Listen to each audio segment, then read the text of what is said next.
Hello friends, welcome to my YouTube channel. My name is Harjeet Kaur.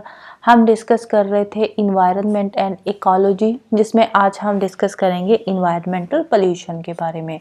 इसका part 1 आ चुका है, जिसमें हमने डिस्कस करा था कि पोल्यूशन होता क्या है, व्हाट इज पोल्यूशन।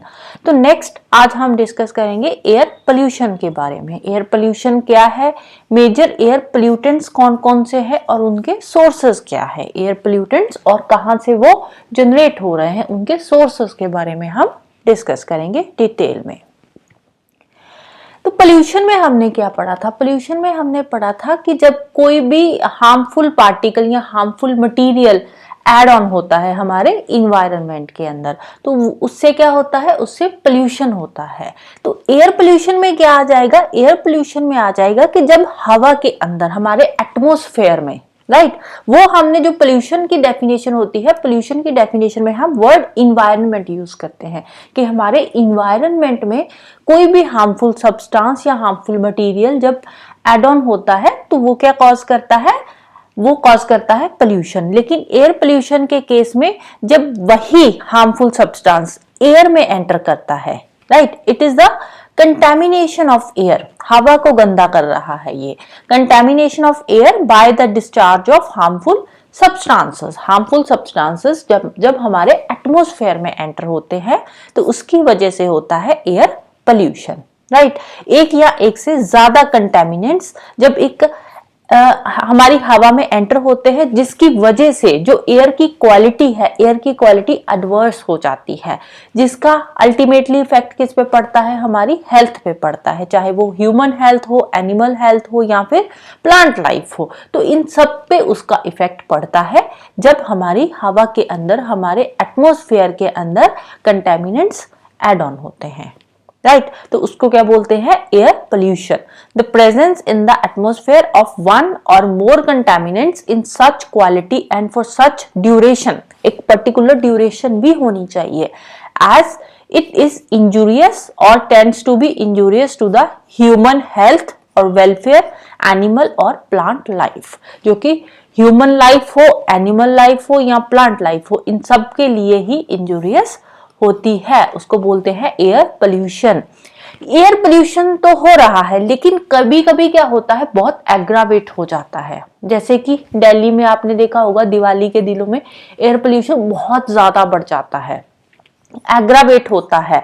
तो एयर पोल्यूशन एग्रावेट कब होता है? इसके बहुत सारे रीजन है। जैसे अगर हम दिल्ली की ही बात करें तो दिल्ली में दिवाली के टाइम पे क्या होता है, एक तो पटाखों की वजह से, जो क्रैकर्स होते हैं उनकी वजह से बहुत ज्यादा पोल्यूशन बढ़ जाता है। सेकेंडली क्या होता है, उस टाइम पे जो हरियाणा और पंजाब वाला एरिया होता है, वहां पे क्या होता है, वहां पे हार्वेस्टिंग सीजन होता है। तो हार्वेस्टिंग के बाद वो क्या करते हैं, वो आग लगा देते हैं खेतों में, जो भी पीछे बचता है उसको आग लगा देते हैं, जिसकी वजह से जो पोल्यूशन है वो और ज्यादा एग्रावेट हो जाता है, राइट। तो यहाँ पे भी इन्होंने कुछ रीजंस दे रखे हैं जिसकी वजह से एयर पोल्यूशन एग्रावेट होता है। जैसे कि इंक्रीजिंग ट्रैफिक, ट्रैफिक बहुत बढ़ रहा है, ट्रैफिक हद से ज्यादा बढ़ेगा तो एयर पोल्यूशन होगा, क्योंकि जो गाड़ियां हैं, गाड़ियों में से जो भी धुआं निकलता है वो हार्मफुल होता है, हमारी हवा के साथ मिलता है, तो जिसकी वजह से एयर पोल्यूशन बढ़ता है।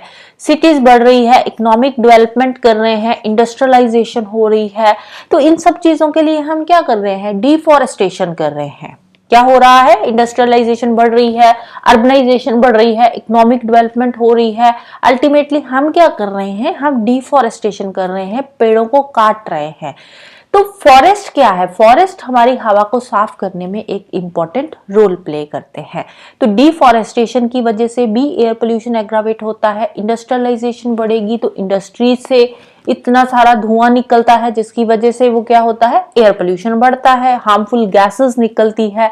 तो सिटीज भी बढ़ रही है, तो सिटीज में घरों में ही हम कितनी सारी चीजें यूज करते हैं जो कि कहीं ना कहीं एयर पोल्यूशन कॉज करती ही है, राइट। तो इससे बहुत सारी हेल्थ प्रॉब्लम्स भी होती है, इन्वायरमेंट डैमेज होता है, प्रॉपर्टी, क्लाइमेट चेंज हो रहा है, कार्बन डाइऑक्साइड बढ़ेगी तो एनवायरनमेंट का टेम्परेचर बढ़ेगा, टेम्परेचर बढ़ेगा तो ultimately this leads to climate change. Property की बात करें तो ताजमहल की केस स्टडी आपने सुनी ही होगी। तो ताजमहल पे भी ये इफेक्ट कर रहा है, राइट। तो ताजमहल जो है उसका कलर अब धीरे धीरे क्या है, चेंज हो रहा है, उसकी जो एसिड रेन होती है वहां पे, जिसकी वजह से क्या होता है, प्रॉपर्टी को भी नुकसान होता है। इन्वायरमेंट और हेल्थ प्रॉब्लम्स तो होती ही होती है, बहुत तरह की रेस्पिरेटरी प्रॉब्लम्स होती है एयर पोल्यूशन की वजह से। नेक्स्ट हम बात करते हैं मेजर एयर पोल्यूटेंट्स की। मेजर एयर पोल्यूटेंट्स कौन कौन से हैं और उनके सोर्सेस के बारे में हम पढ़ेंगे। तो सबसे पहले हम बात करते हैं कार्बन मोनोऑक्साइड की। Carbon monoxide CO। Carbon monoxide कैसे प्रोड्यूस होती है? ये प्रोड्यूस होती है इनकम्प्लीट बर्निंग से। कौन से चीजों की इनकम्प्लीट बर्निंग से? जो कार्बन बेस्ड फ्यूल्स होते हैं। जो कार्बन बेस्ड फ्यूल्स होते हैं उनकी जब इनकम्प्लीट बर्निंग होती है, जैसे कि पेट्रोल हो गया, डीजल हो गया, लकड़ी होगी, तो इन सब की जब इनकम्प्लीट बर्निंग होती है तो उससे प्रोड्यूस होती है कार्बन मोनोऑक्साइड। ये एक कलरलेस गैस है, ऑडरलेस गैस है, स्मेल नहीं आती, जिसकी वजह से हम इजीली इसको डिटेक्ट नहीं कर पाते। तो इससे होता क्या है, इससे बहुत तरह की हेल्थ प्रॉब्लम्स आती है, सफोकेशन होनी शुरू हो जाती है, सांस लेने में दिक्कत होती है कार्बन मोनोऑक्साइड की वजह से। वैसे इसको डिटेक्ट करना जो है इजी नहीं है, क्योंकि ऑडरलेस गैस है, कोई स्मेल नहीं आ रही, कोई कलर नहीं है, तो कैसे पता चलेगा कार्बन मोनोऑक्साइड जो है प्रोड्यूस हो रही है। तो ये प्रोड्यूस होती है, नेचुरल हो या सिंथेटिक प्रोडक्ट्स हो, उनकी कंबस्शन से ये प्रोड्यूस होती है। नेचुरल कौन से हो गए, जैसे लकड़ी जला रहे हैं तो उससे क्या है, कार्बन मोनोऑक्साइड प्रोड्यूस होती है, या सिगरेट जो होता है, सिगरेट का धुआं जो होता है, उससे भी कार्बन मोनोऑक्साइड जो है प्रोड्यूस होती है।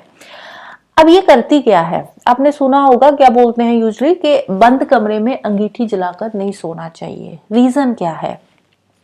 उसका रीजन है कि जब बंद कमरे में हम अंगीठी चलाते हैं तो उससे क्या होता है, जो वुड जलती है उससे क्या निकलती है, कार्बन मोनोऑक्साइड निकलती है। कमरा बंद है तो कहीं से बाहर तो जाएगी नहीं, तो वहीं पे इकट्ठी होती रहती है। तो अंदर जो पर्सन सो रहा है, सांस ले रहा है, तो सांस के थ्रू वो कार्बन मोनोऑक्साइड उसके अंदर जाती है, ब्लड में मिक्सअप होती है। जो हीमोग्लोबिन हमारा होता है ना, तो ये हमारी हीमोग्लोबिन के साथ मिलकर क्या बनाती है, कार्बोक्सी हीमोग्लोबिन बनाती है, जिसकी वजह से क्या होता है, सफोकेशन होनी शुरू हो जाती है और ऑक्सीजन की जो सप्लाई है बॉडी में वो कम हो जाती है, राइट। ऑक्सीजन की सप्लाई कम हो गई, कार्बोक्सी हीमोग्लोबिन बना दिया, इसने क्या किया, हीमोग्लोबिन के साथ मिक्सअप हुई और कार्बोक्सी हीमोग्लोबिन बना दिया। तो धीरे धीरे क्या होता है, रिफ्लेक्सेस जो है स्लो होनी शुरू हो जाती है, सफोकेशन होती है, स्लीपी सा फील करते हैं, और बहुत देर तक हम अगर वैसे ही पड़े रहेंगे तो अल्टीमेटली पर्सन की डेथ हो जाती है, राइट। नेक्स्ट है कार्बन डाइऑक्साइड। कार्बन डाइऑक्साइड ये एक मेजर ग्रीन हाउस गैस भी है। बहुत तरह की ह्यूमन एक्टिविटीज होती है जिससे ये प्रोड्यूस होती है, जैसे कि कोयला जला रहे हैं, ऑयल हो, नेचुरल गैसेस हो, तो इन सब की बर्निंग से ये प्रोड्यूस होती है कार्बन डाइऑक्साइड। नेक्स्ट है क्लोरोफ्लोरोकार्बन्स। क्लोरोफ्लोरोकार्बन्स जो है ये रिलीज होती है हमारे एयर कंडीशनिंग सिस्टम जो है, घरों में जो एसी चल रहे हैं, जो रेफ्रिजरेटर्स होते हैं, फ्रिज वगैरह है, तो वहां से ये रिलीज होती है क्लोरोफ्लोरोकार्बन। अब जो क्लोरोफ्लोरोकार्बन है ये जैसे ही हवा में रिलीज होती है तो उसके बाद ये राइज करती है तो ये पहुंचती है स्ट्रेटोस्फीयर में। हमारे एटमॉस्फेयर की लेयर्स होती है ना अलग अलग, सबसे जो नीचे वाली लेयर है वो कौन सी है, वो है ट्रोपोस्फेयर, जहां पे हम रहते हैं। ट्रोपोस्फेयर 8 to 10 किलोमीटर तक, आई थिंक 8 to 12 किलोमीटर तक है ट्रोपोस्फेयर। उसके बाद आती है स्ट्रेटोस्फीयर, स्ट्रेटोस्फीयर के बाद मीजोस्फीयर आ जाती है, मीजोस्फीयर के बाद थर्मोस्फीयर, देन आ गया एक्सोस्फीयर। तो ये कौन सी है, ये हमारे एटमॉस्फेयर की लेयर्स है। सबसे लोअर लेयर, उसके ऊपर, देन उसके ऊपर और सबसे जो ऊपर जो है वो है एक्सोस्फीयर। तो स्ट्रेटोस्फीयर, जो लोअर स्ट्रेटोस्फीयर है हमारा, लोअर स्ट्रेटोस्फीयर में होती है ओजोन की लेयर। कौन सी होती है, ओजोन की लेयर होती है। और जो ओजोन है, ओजोन हमारे लिए कैसे यूजफुल है, ये जो सन से हार्मफुल अल्ट्रावायलेट रेज आती है, जो सन से हार्मफुल अल्ट्रावायलेट रेज आती है उसको ये रोकती है। ओजोन लेयर क्या करती है, हार्मफुल यूवी रेज को ये रोकती है, अर्थ तक पहुंचने नहीं देती, तो हमें प्रोटेक्ट करती है हार्मफुल यूवी रेज से। अब जो क्लोरोफ्लोरोकार्बन है ये जैसे ही हवा में रिलीज होती है तो ये ऊपर को राइज करती है, कहां पहुंचती है, स्ट्रेटोस्फेयर में पहुंचती है। स्ट्रेटोस्फेयर में आ जाती है ओजोन लेयर, और ये ओजोन लेयर को क्या करती है, रिड्यूस करती है। ओजोन लेयर में होल्स क्रिएट हो जाते हैं क्लोरोफ्लोरोकार्बन्स की वजह से। तो इसीलिए क्या है, ये हमारे लिए हार्मफुल क्यों है क्लोरोफ्लोरोकार्बन, क्योंकि ये जो ओजोन लेयर है उसमें उसको रिड्यूस करने का काम करती है। ओजोन लेयर हमें प्रोटेक्ट करती है, तो इसीलिए ये हमारे लिए हार्मफुल है क्लोरोफ्लोरोकार्बन। उसके बाद आता है लेड। लेड ये कहाँ प्रेजेंट होता है, ये पेट्रोल, डीजल, लेड बैटरीज जो होती है, पेंट्स, हेयर डाई प्रोडक्ट्स जो होते हैं, बहुत सारे कॉस्मेटिक्स के प्रोडक्ट्स भी होते हैं जिसमें लेड प्रेजेंट होता है, और ये पर्टिकुलरली बच्चों को इफेक्ट करता है, राइट। तो अब इसके हमारी बॉडी पे क्या इफेक्ट्स होते हैं, ये हमारे नर्वस सिस्टम को डैमेज करता है, इसकी वजह से बहुत सारी डाइजेस्टिव प्रॉब्लम्स भी आती है, और कुछ केसेस में कैंसर तक हो जाता है लेड की वजह से। Next, ozone layer.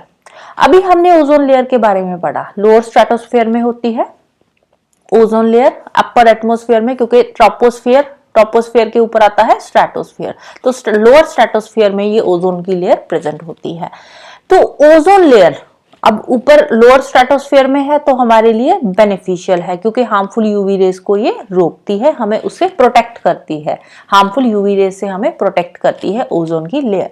तो ओजोन की लेयर हमारे लिए बेनिफिशियल है, लेकिन वही ओजोन गैस जो है जब ये ग्राउंड लेवल पे आती है तो ये क्या बन जाती है, एक पोल्यूटेंट बन जाती है, और हमारे लिए हाईली टॉक्सिक भी है।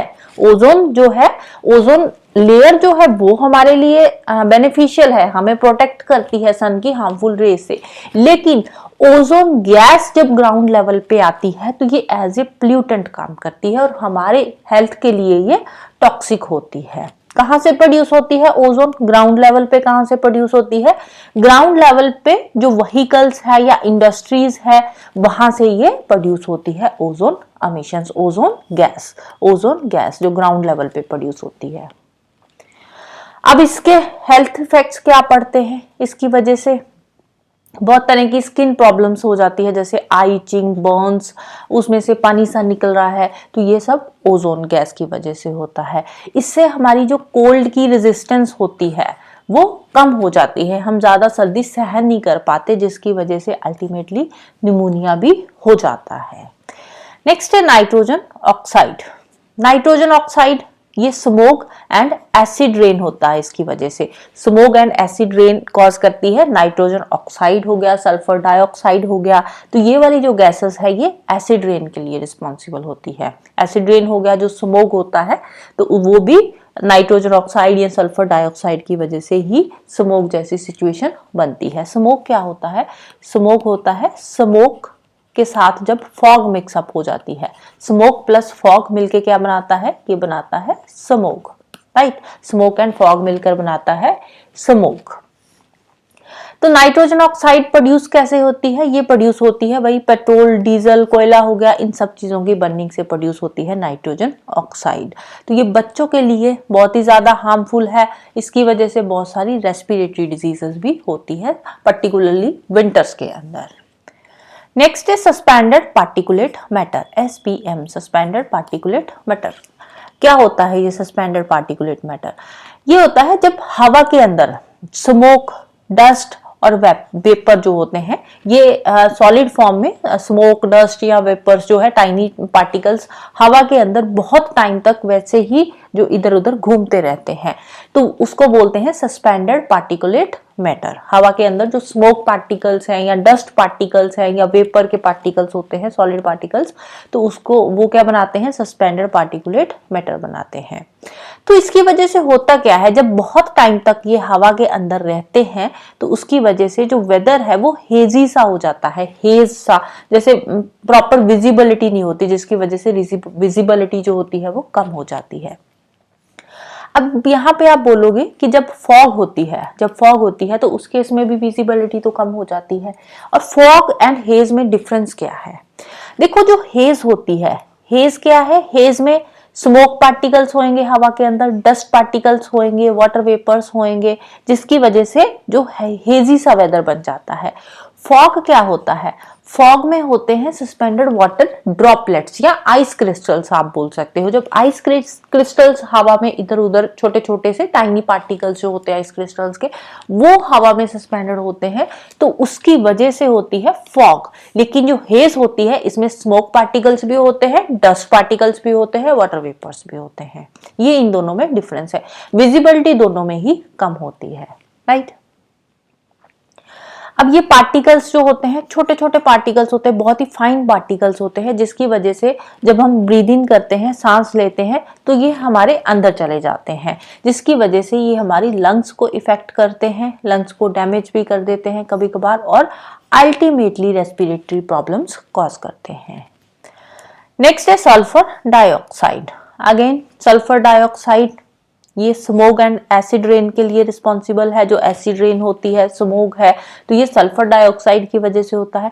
एसिड रेन क्या होती है? एसिड रेन होती है कि जब हमारे इन्वायरमेंट में बहुत सारे एसिड्स हैं, जैसे कि नाइट्रोजन ऑक्साइड हो गया, नाइट्रोजन ऑक्साइड या सल्फर डाइऑक्साइड ऑलरेडी हमारे इन्वायरमेंट में प्रेजेंट है, ऊपर से बारिश हो रही है तो बारिश के पानी के साथ ये मिक्सअप हो जाते हैं।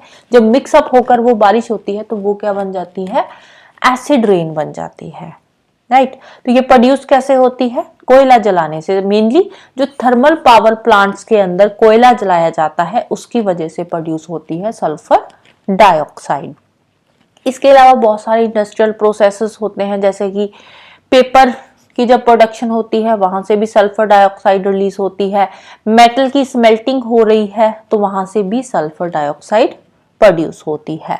स्मोक एंड एसिड रेन के लिए रिस्पॉन्सिबल है, और इसकी वजह से हेल्थ इफेक्ट्स कौन कौन से होते हैं? लंग डिजीजेस कॉज करती है sulphur dioxide, right. So that's all for today. Hope you like this video. Thank you. Bye bye and have a nice day.